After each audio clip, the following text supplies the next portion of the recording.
Agora vamos falar do motorista de transporte escolar que ficou ferido após o veículo dele ser atingido por um carro conduzido por uma adolescente. Ele recebeu alta hospitalar depois de ficar 15 dias internado no Hospital de Urgências de Sergipe. Agora, ele só espera a recuperação total para voltar à ativa. Vocês acompanham as imagens aqui ao meu lado do momento em que a Jéssica Cruz estava entrevistando o casal. Agora, ao vivo, eu chamo o Ícaro Novaes, que ele tem alguns recortes importantes dessa entrevista que a gente fez questão de separar aqui para vocês, para que não perca nenhum elemento. De tudo que foi dito, Ícaro, algumas coisas me chamaram muita atenção, né? Os pesadelos que ele relata ter e a possibilidade até de um encontro com um adolescente que provocou tamanha desgraça mesmo, né, na vida dele. Com tempos internado, está impossibilitado de andar, né? Ele que roda como motorista só vai poder voltar daqui a muitos meses ainda, no mínimo 7 meses. Então, realmente é uma vida que muda completamente. Ele ainda fala que encontraria, né, esse adolescente. Ícaro Novaes, é com você. É isso, Mariana. As consequências físicas do acidente, elas são, claro, evidentes. A gente olha para ele e já consegue perceber as consequências físicas, lesões, desculpa, lesões que atingiram principalmente a região, os membros inferiores, mas as sequelas psicológicas, elas também, têm um peso muito grande, né, na recuperação do Euclides Marques, de 44 anos, porque, como a gente vai ouvir daqui a pouquinho, ele sofre bastante com os pesadelos, com aqueles momentos de terror que ele viveu naquele dia, naquela noite, na verdade, de 15 de janeiro. As imagens do acidente, elas chocaram na época, né? Porque as câmeras que estavam ali localizadas na Tancredo Neves, onde aconteceu o acidente, mostram a dimensão do acidente e o quanto ele teve uma nova chance de viver novamente, né? Porque a frente da van dele ficou completamente destruída, a ponto das pessoas perguntarem: nossa, o motorista sobreviveu? E sim, o Euclides Marques, ele sobreviveu, ele teve ferimentos graves nos membros inferiores. No hospital, ao longo desses 15 dias, ele precisou passar por procedimentos cirúrgicos, chegou a ficar internado em uma unidade de tratamento intensivo, uma UTI, até que o quadro dele foi evoluindo após o procedimento cirúrgico, e com todo o acompanhamento médico ele foi para uma ala de enfermaria para ficar em observação, ser acompanhado enquanto se recuperava desse procedimento cirúrgico, e felizmente agora no final de semana ele teve essa alta hospitalar, pôde voltar para casa agora para continuar essa recuperação, ao lado da família, ao lado de quem ele costuma conviver diariamente e claro, compartilhar suas dores, suas conquistas. Certamente para ele agora a recuperação será mais fácil, embora existem todos esses problemas que a gente trouxe aqui, né? Ele vai precisar de um longo tempo de recuperação, o que acaba o afastando da sua atividade. Ele era motorista de uma van que fazia o transporte escolar.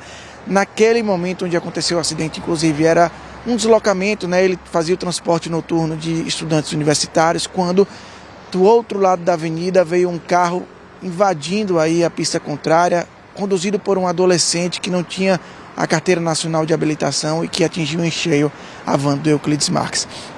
Para a gente ouvir agora um pouquinho dele, a nossa repórter, colega aqui da TV Atalaia, Jéssica Cruz, esteve mais cedo com a família. A gente vai ouvir primeiro a parte mais dolorida dessa história, né, que são as lembranças do Euclides a respeito daquele acidente e essas sequelas psicológicas que ficam, que são os pesadelos, aqueles momentos de terror. Vamos conferir agora o que ele disse para Jéssica Cruz. Então foi bem difícil, né, de muita incerteza. Assim, no dia que eu me acidentei, que eu cheguei no hospital, a sorte é que quem estava de plantão era Luiz Carlos Lopes, né, que ele é meu padrinho. Então foi ele que me deu o meu primeiro atendimento. Foi um atendimento rápido. Mas aí, quando ele me falou da gravidade das lesões, eu fiquei assim: nossa, minha vida agora deu um grande revés, porque assim, o esportista com ela, eu sou muito ativo, eu não paro o dia inteiro.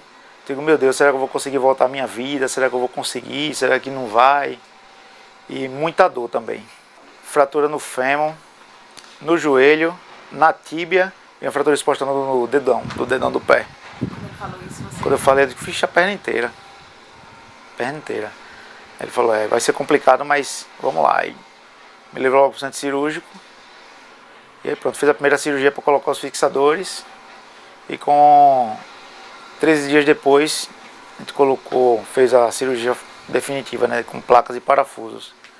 O pior momento foi o pós-cirúrgico da segunda cirurgia. Que foi muito doloroso, muito doloroso. Assim, porque imagina, um monte de corpo estranho na perna, né, e a gente com medo de rejeição, com medo de não estar certo. Meu parceiro de quarto já tinha feito 4 cirurgias com uma fratura parecida, que infeccionou e não deu certo. E meu medo era esse. Meu medo era como eu senti muita dor, tive que entrar na morfina, né, para conseguir suportar. E como eu já tinha o exemplo do colega do lado, eu fiquei muito apreensivo. Foi bem difícil. Nos primeiros dias após o acidente, assim, quando eu cochilava, que estava no hospital, cochilava, acordava com a imagem, né? A imagem do acidente, da batida, do carro vindo, me atingindo, preso nas ferragens, muita gente falando, o socorro que demorou 30 minutos para o bombeiro conseguir me tirar nas ferragens, fiquei preso nas ferragens. Então os primeiros 10 dias eu sofri muito com essa questão dos pesadelos.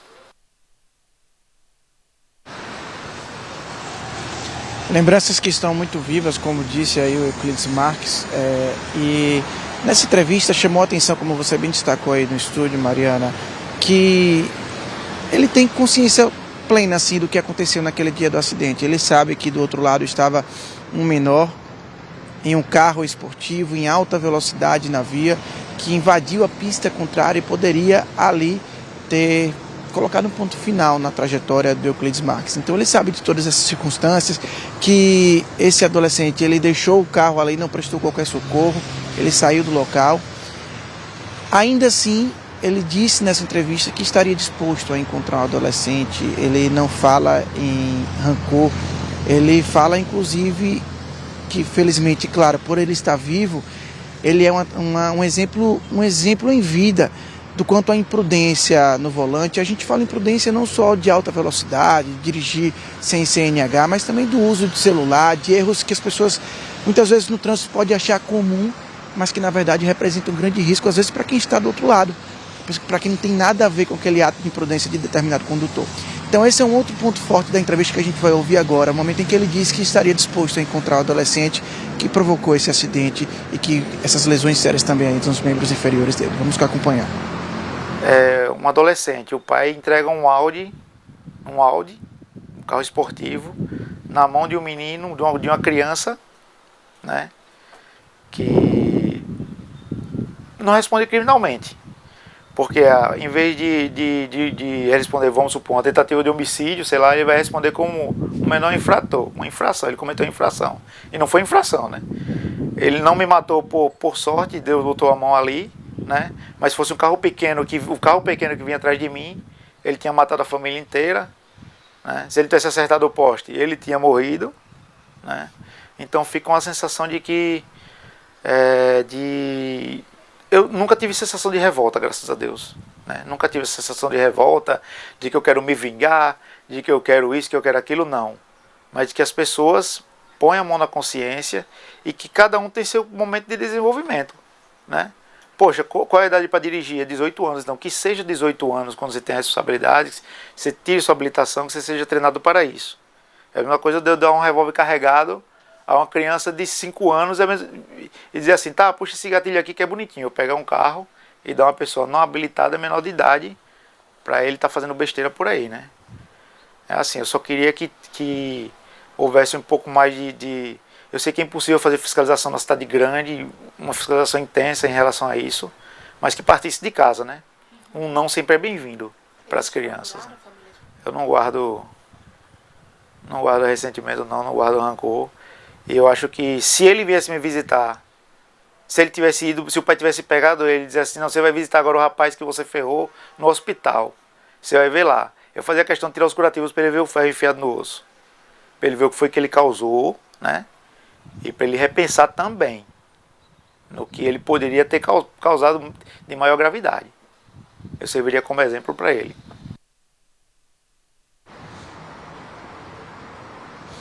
A alta hospitalar do Euclides Marques, ela foi muito celebrada, foi um momento de muita emoção. Foram registradas, inclusive, imagens desse momento em que ele sai em uma maca ainda do hospital em direção à sua residência, depois de 15 dias no hospital, em um período, claro, que houve certamente dias de muitas incertezas, como ele mesmo disse, em relação à própria recuperação.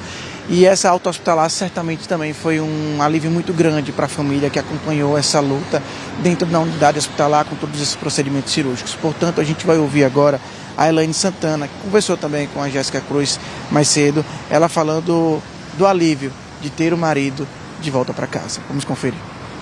Euclides em casa. Com ele em casa tá sendo... é uma mistura. Tá sendo assim gratificante. Eu agradeço muito a Deus por ele estar aqui, porque em vários momentos eu tive a sensação de não ter ele em casa. Eu tive a sensação dele não voltar tão cedo. E ele tá aqui, meu Deus. Minha filha, quando acordou no dia seguinte, disse: mãe, como é bom ouvir a voz de papai assim que a gente acorda. E ao mesmo tempo está sendo bem desafiador. É uma mudança assim radical no nosso dia a dia, uma mudança no nosso habitual, né? Estamos nos adaptando, nós tivemos que mudar toda a estrutura da casa, para cadeira de banho, cadeira de roda. Está sendo um desafio, mas agradecendo a Deus o tempo todo. Agradecendo, gratidão a Deus.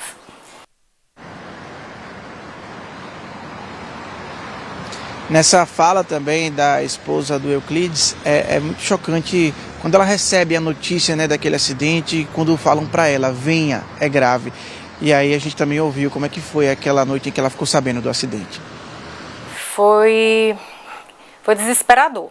Quando eu recebi, ele tinha acabado de sair daqui de casa, eu acho que uns 5 a 7 minutos que ele tinha saído daqui de casa, que ele tinha jantado, já tinha descansado para completar o último percurso dele. Então aí eu estava me preparando para que eu ia voltar a trabalhar no dia seguinte, e aí eu recebi uma ligação de um número desconhecido, eu nem ia atender, mas eu disse: não, aí algo disse: atenda. Eu atendi, e aí a pessoa dizia assim: Elaine, esposa de Júnior. Eu disse: olha, Júnior sofreu um acidente. Júnior sofreu um acidente aqui na Tancredo Neves. Eu disse: não, como assim? Ele acabou de sair daqui. Foi, Elaine, olha, venha para cá, aqui perto da Pague Menos. E nesse meu telefone já tocava, com o porteiro também avisando. Aí o Jones disse bem assim: Elaine, teve algum acidente com o Júnior. Eu disse: eu estou falando com alguém aqui no telefone, tá? Já estou correndo. E aí a pessoa dizia: olha, venha para cá, é muito grave, é grave, mas ele está bem. É grave, mas ele está bem. E aí eu tenho um grupo de amigos no WhatsApp, eu me lembro que eu mandei um áudio: gente, a gente sofreu algum acidente, me socorra, um áudio bem desesperador. E aí os amigos começaram a: tô indo. E nesse meio tempo eu peguei, eu troquei, nem sei como foi, eu sei que eu peguei o carro e fui, como é aqui próximo, né? Eu fui sem ter noção da gravidade que estava. Eu achava que tinha sido um acidente, mas algo menos grave, uma batida, alguma coisa assim desse tipo. Quando eu cheguei ali, mais ou menos no Detran, aí eu vi que estava congestionado. Aí foi me dando um estalo. Eu disse: meu Deus do céu, mas por que está assim, está tão parado? E na mesma hora, o carro do bombeiro passou do meu lado, e aí foi a ficha caindo. Eu disse: meu Deus do céu, o bombeiro, está muito grave, é grave. Aí eu já fui me tremendo. Aí o pessoal da CMTT estava já desviando o trânsito, e eu gritei: é meu esposo, é meu esposo. Aí eles liberaram para eu passar e eu consegui estacionar ali próximo. Eu me lembro que quando eu desci do carro, eu fui para frente da van, e quando eu vi aquela van daquele jeito, eu vi ele mexendo a cabeça, e ele ainda acenou assim para mim. Eu fui para a lateral. Quando eu ia chegar próximo, aí o bombeiro já foi afastando: não pode aqui, não pode. Aí eu disse: mas o que é que está acontecendo que vocês não querem que eu veja? O que é que está acontecendo? E já foram me tirando, me levando para outro lugar, para o lado de onde estava o carro, o outro carro. E aí eu comecei só a ouvir os gritos dele, me dava um desespero, eu fechava assim, tentava tapar o ouvido para não ouvir, era muito grito, ele gritava muito alto, e tinha muitos amigos perto de mim, me abraçaram, e foi desesperador, foi horrível, foi terrível. Ele é um guerreiro. A vida toda ele sempre foi para frente, ele sempre foi muito positivo, ele é determinado, ele diz que consegue, ele diz que faz, ele vai e consegue. Ele tá bem obediente, e ele vai conseguir, ele vai conseguir.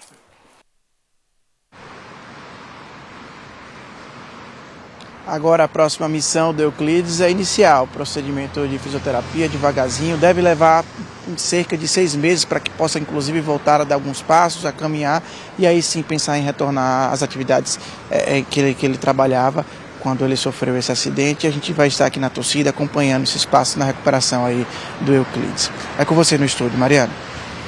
Obrigada, Ícaro. Eu quero falar rapidamente com o Euclides, a esposa e toda a família. Vocês nos deram, todos vocês, né? Foi uma aula mesmo de resiliência, de força, de união. A forma como você fala do seu marido é muito bonita. A forma como ele fala de quem destruiu a vida dele é realmente de uma resiliência que nos faz ficar até estarrecidos assim. Nossa, né? Ele está com ferro na perna, sem andar, meses sem trabalhar, ainda assim encontraria quem provocou tudo isso para mostrar de alguma forma a gravidade de uma adolescente que não tem carteira, enfim, está dirigindo. Vocês realmente formam uma família linda e desejo uma recuperação excelente.